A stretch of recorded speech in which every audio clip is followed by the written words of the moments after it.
Sur une petite colline de Provence, en France, les rayons romantiques du soleil de l'après-midi se faufilent à travers des rangées d'oliviers centenaires, mettant en valeur le chemin de pierre verte et lisse menant au sommet de la colline.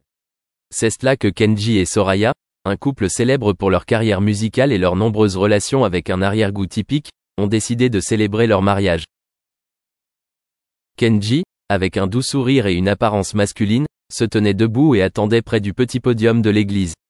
Il portait un costume élégant, les yeux pleins de bonheur regardant vers le chemin qui montait la colline, où son amant s'apprêtait à apparaître. Son cœur battait à tout rompre, ces moments d'attente lui rappelaient les jours de convivialité et d'amour pour Soraya. Soraya, vêtue d'une robe de mariée exquise, remonta lentement l'allée de pierre. À côté d'elle se trouvaient 4 mariés qui faisaient leurs pas à chaque beau pas. Soraya sourit brillamment, elle ne pouvait pas croire que ce serait une journée aussi merveilleuse.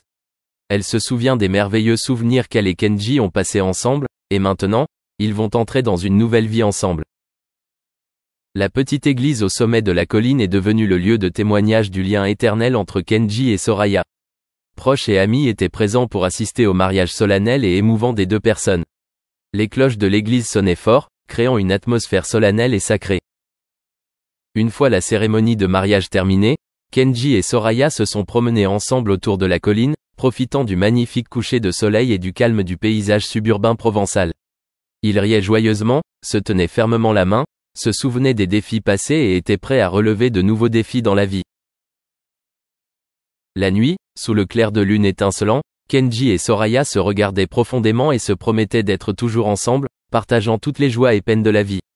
Sur cette colline romantique, leur amour était solidifié et aussi certain que les vœux d'une promesse éternelle. Le dimanche 10 septembre 2023 exactement, la brillante scène de la ville de Bordeaux était enthousiasmée par un événement particulier, la prestation de Kenji Girac. Avec des milliers de fans venus du monde entier, l'espace est devenu un festival de musique vibrant et émouvant. Kenji Girac, de son vrai nom Kenji Maillet, est non seulement célèbre pour sa voix grave mais aussi symbole d'enthousiasme et de dynamisme. Depuis qu'il a remporté la 3e saison de The Voice France en 2014, il a rapidement conquis le cœur du public, non seulement en France mais dans le monde entier. Cette nuit-là, alors que l'obscurité commençait à tomber et que les lumières de la scène envahissaient chaque coin caché, l'air était rempli d'excitation. Les gens ont l'impression de pouvoir revivre les mélodies familières de chansons comme Andalouse, Color Gitano et Cool. Kenji Girac, avec ses traits doux et son apparence brillante, est devenu le centre des attractions de tous les regards. Ses yeux brillants et son sourire éclatant plongent les fans dans un espace musical enchanteur. Pas simplement une performance, ce soir est aussi l'occasion pour Kenji Girac d'adresser des messages porteurs de sens au public. Sur scène, non seulement il chante mais il partage aussi sur la vie, les valeurs familiales et l'amour. Les petites histoires racontées, les expériences mémorables de sa carrière ainsi que de sa vie personnelle rendent le spectacle plus proche et plus chaleureux que jamais.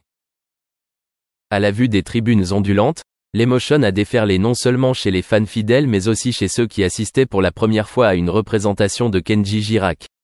Larmes de joie et rires éclatants créent ensemble une atmosphère pleine de vitalité et de sublimation. La représentation a duré plus longtemps que prévu, car le suspense et l'anticipation du public étaient implacables. À la fin de la représentation, les applaudissements incessants du public ont été l'éloge le plus sincère adressé à Kenji Girac et à toute l'équipe du spectacle. Comme prévu, cet événement a profondément marqué les cœurs de chacun. Kenji Girac, par son talent et sa douceur, a non seulement fait plaisir à ses fans mais a aussi fait croire à de nombreuses personnes que la musique reste le langage de communication le plus puissant pour relier les gens les uns aux autres. Et à mesure que la nuit tombe, ces souvenirs vivent encore dans tous les cœurs mélomanes, en attendant de nouvelles retrouvailles avec les merveilleuses mélodies de Kenji Girac, qui leur a fait vivre une expérience impossible à oublier. Comme d'habitude, Kenji est arrivé à l'heure pour le show avec ses 2 managers, Alban Travia et Hakim Nassou. Cette équipe travaille en étroite collaboration pour préparer chaque événement et s'assurer que tout se passe bien. Cependant, cette fois, il y avait 2 personnes spéciales dans la vie de Kenji absentes, sa petite amie Soraya et sa petite fille Eva Alba, 2 ans et demi. De toute façon, a déclaré un membre du groupe, personne ne les a jamais vus en concert. Ils gardent toujours une partie d'eux-mêmes privée, ne voulant pas participer à la scène publique ou apparaître en public. Cela permet à Kenji de toujours disposer d'un espace séparé où il peut se concentrer pleinement sur son art. Depuis son entrée dans l'industrie musicale avec une victoire à The Voice France en 2014, Kenji est rapidement devenu un nom éminent de l'industrie musicale européenne. Avec son premier album intitulé Kenji, et des tubes comme Color Gitano et Andalouse, il a conquis des millions de fans et remporté de nombreux prix prestigieux. La carrière de Kenji ne se limite pas à la musique mais s'étend également aux activités caritatives et aux projets sociaux. Il veut toujours utiliser son influence pour contribuer à la communauté et aider ceux qui en ont besoin. Avec sa famille et ses proches au centre de sa vie, Kenji sait toujours garder sa vie personnelle privée.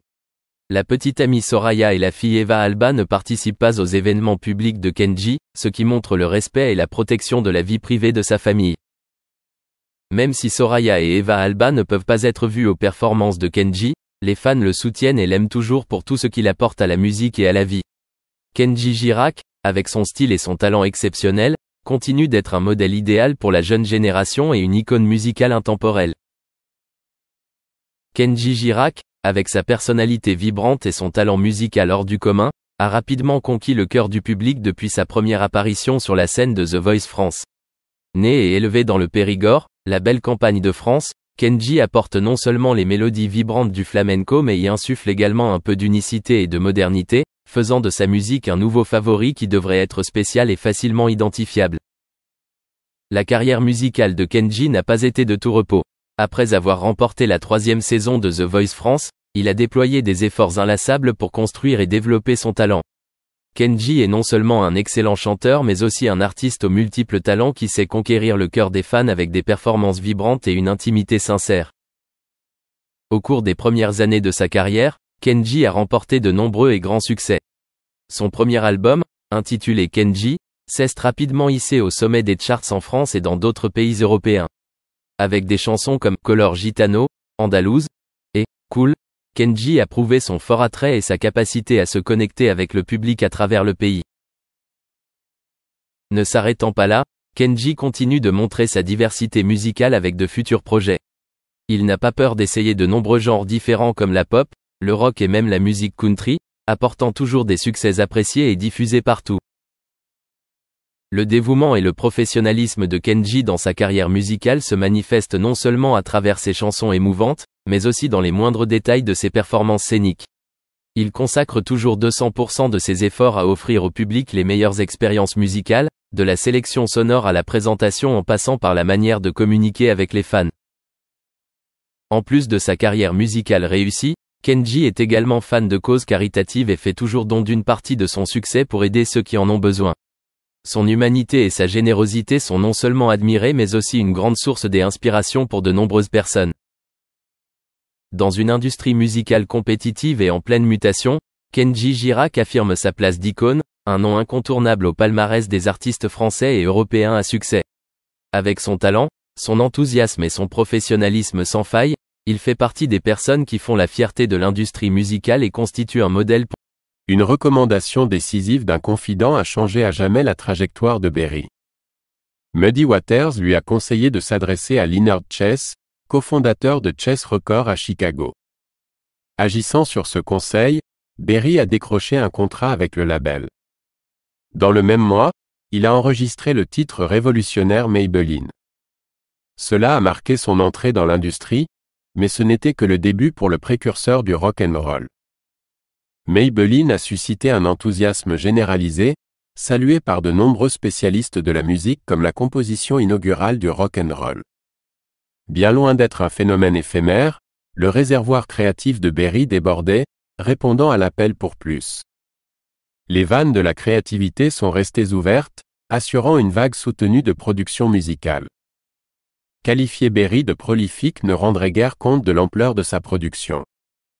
Un déluge de singles a suivi Maybelline, avec des succès en tête des classements comprenant Rock and Roll Music, Johnny B. Goode et Sweet Little Sixteen. Au milieu de cette pléthore de classiques instantanés, il n'était pas surprenant que tout le monde cherche à avoir une part du gâteau financier. Peu de temps après la sortie de Maybelline, Berry s'est retrouvé impliqué dans des procédures judiciaires, mais cette fois en tant que plaignant. Agacé par des personnes revendiquant à tort le crédit de ses compositions, réclamant ainsi une part des royalties, Berry les a traînés en justice. Il en est sorti victorieux, récupérant le crédit d'écriture complet pour Maybelline et toutes les redevances associées. Lorsque des sommités musicales comme les Beatles expriment une profonde admiration pour votre œuvre, c'est un témoignage de votre talent artistique. Feu John Lennon a un jour opiné, si vous essayez de donner un autre nom au rock and roll, vous pourriez l'appeler un Chuck Berry. Le rôle de Berry en tant que muse pour des groupes comme les Beatles a donné naissance à des chefs-d'œuvre musicaux, bien qu'il y ait eu une phase où ces groupes emblématiques ont pu être puisés un peu trop librement dans sa source musicale. L'adage selon lequel l'imitation est la forme de flatterie la plus sincère est vrai, mais il y a des cas où une telle émulation peut entrer dans un terrain controversé. L'éditeur de Berry à l'époque, Big Seven Music, a engagé des poursuites judiciaires contre John Lennon, citant des parallèles entre la composition de Berry You Can't Catch Me et la récente sortie des Beatles, Come Together. La résolution s'est matérialisée lorsque Lennon a accepté d'enregistrer de la musique pour le Big Seven. À la tombée des années 1950, l'ascension de Berry semblait inexorable. Après avoir honoré d'innombrables clubs de sa présence et de son talent musical, il a décidé d'inaugurer son établissement, le baptisant Berry's